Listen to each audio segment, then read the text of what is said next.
안녕하세요. 김건우 목사입니다. 10월 22일 수요일 아침입니다. 금주의 리딩 지저스 본문은 사도행전 16장에서 28장인데요. 오늘은 그중 예루살렘을 향해 떠나는 바울이 에베소 교회 장로들을 비롯한 동역자들과 이별하는 애틋한 장면을 담고 있는 사도행전 20장을 함께 묵상하고자 합니다. 바울은 그동안 두 개의 긴 설교를 했습니다.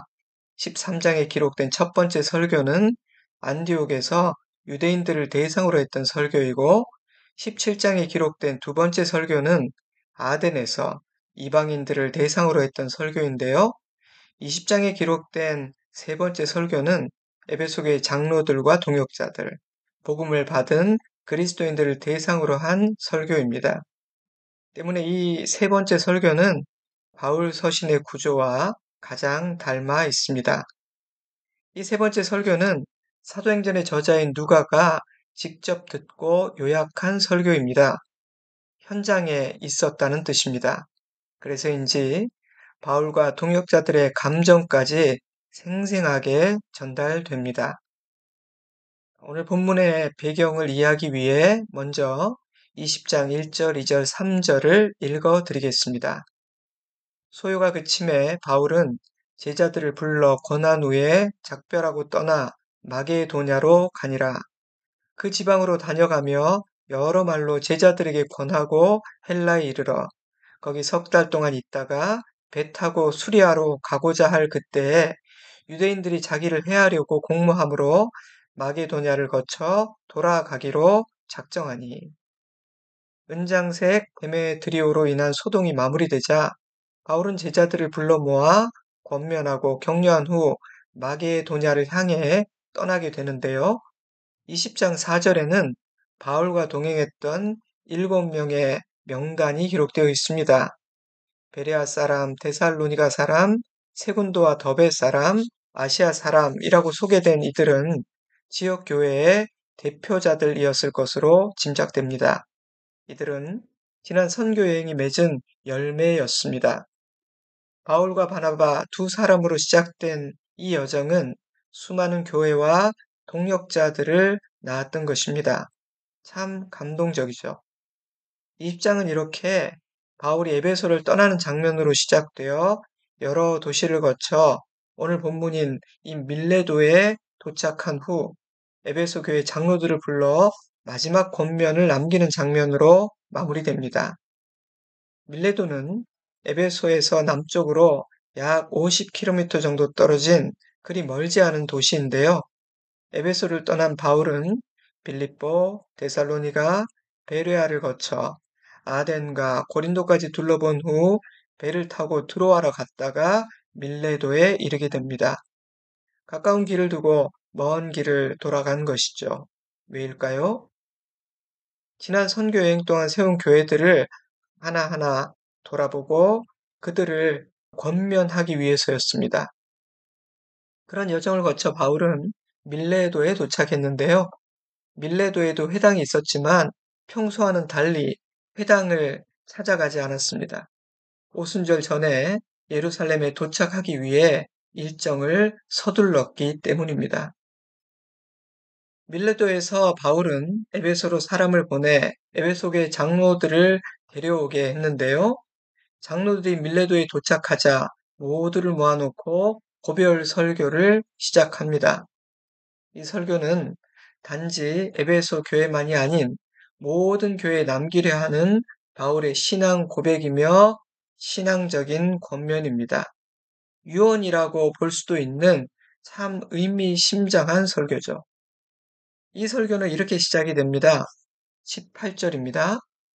아시아에서 들어온 첫날부터 지금까지 내가 항상 여러분 가운데에서 어떻게 행하였는지를 여러분도 아는 바니.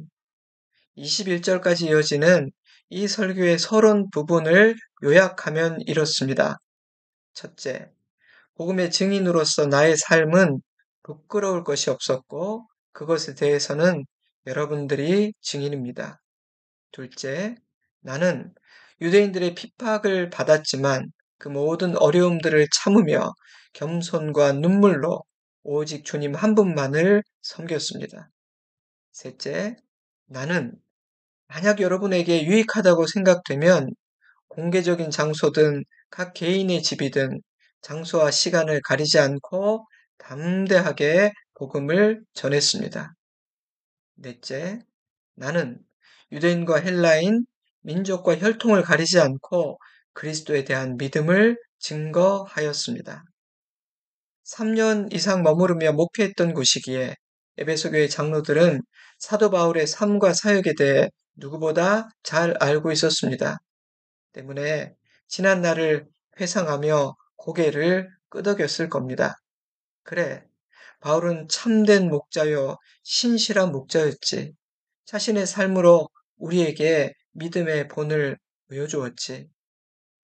그렇게 지나온 자신의 삶과 사역을 회고한 바울은 예루살렘을 향해 가는 자신의 결단이 얼마나 비장하며 어떤 각오인지를 모두 앞에서 고백합니다.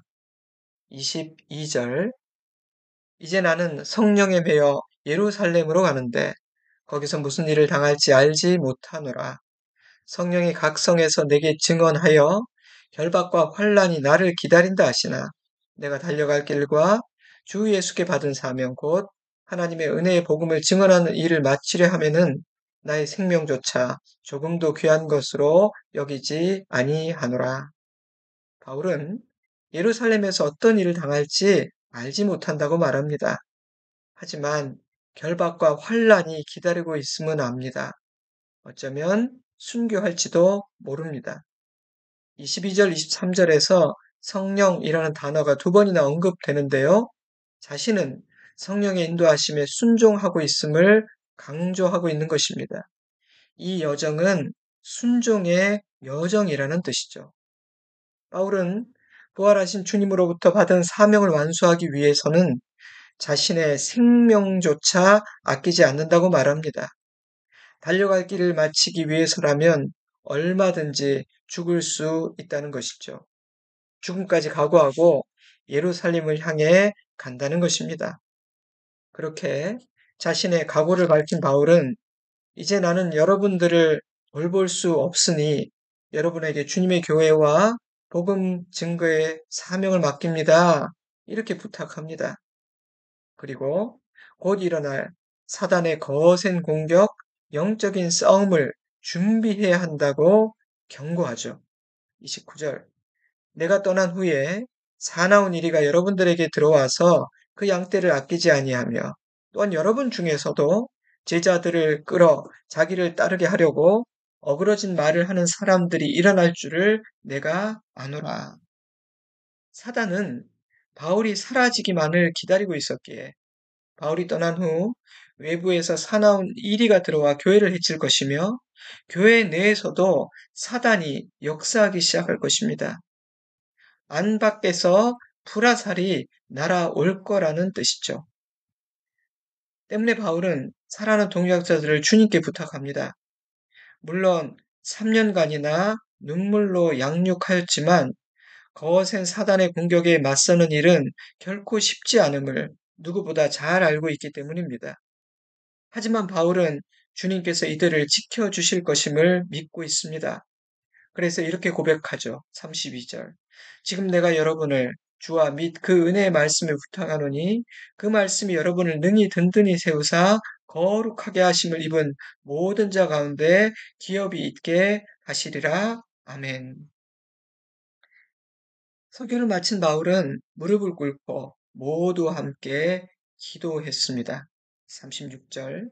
이 말을 한 후 무릎을 꿇고 그 모든 사람들과 함께 기도하니 다 크게 울며 바울의 목을 안고 입을 맞추고 다시 그 얼굴을 보지 못하리라 한 말로 말미암아 더욱 근심하고 배에까지 그를 전송하니라.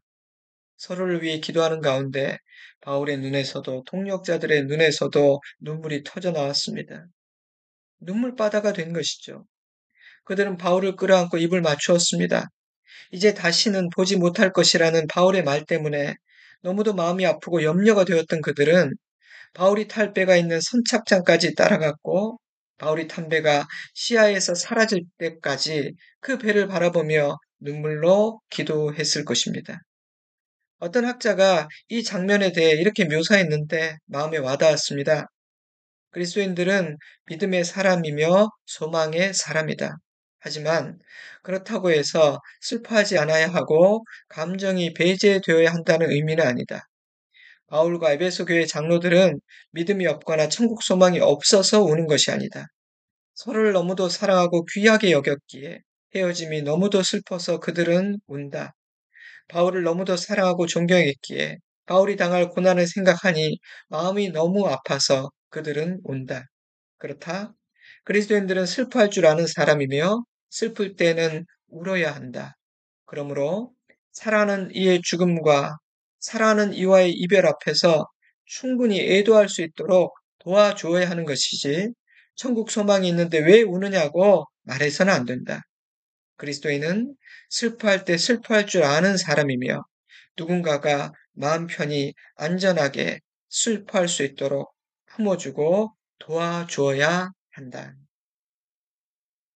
자, 오늘 이야기는 여기까지입니다. 사도행전은 강해를 하면서 이 본문을 다루었었는데요. 그때 묵상하고 마음에 담았던 결론을 다시 한번 나누고 우리 마음에 담았으면 합니다. 이 말씀 묵상하면서는 두 종류의 삶에 대해 생각했습니다. 성령의 메인 삶과 다른 어떤 것의 메인 삶입니다. 사명이 있고 사명에 헌신한 삶과 사명이 없고 사명에 헌신하지 않은 삶입니다. 나의 삶은 이 두 종류의 삶 중 어떤 삶에 가깝다고 생각이 되십니까? 바울 역시 우리와 같이 연약한 인간이었고 그가 살아내야 했던 삶의 무게와 그 시대의 짐은 결코 가볍지 않았습니다. 근데 왜 바울의 삶은 우리의 삶과 너무도 다른 모습인 걸까요? 바울은 성령의 메인 삶을 살았으며 자신의 사명을 분명히 알고 그 사명에 헌신하고 충성했기 때문입니다. 그것이 차이를 만든 것이죠.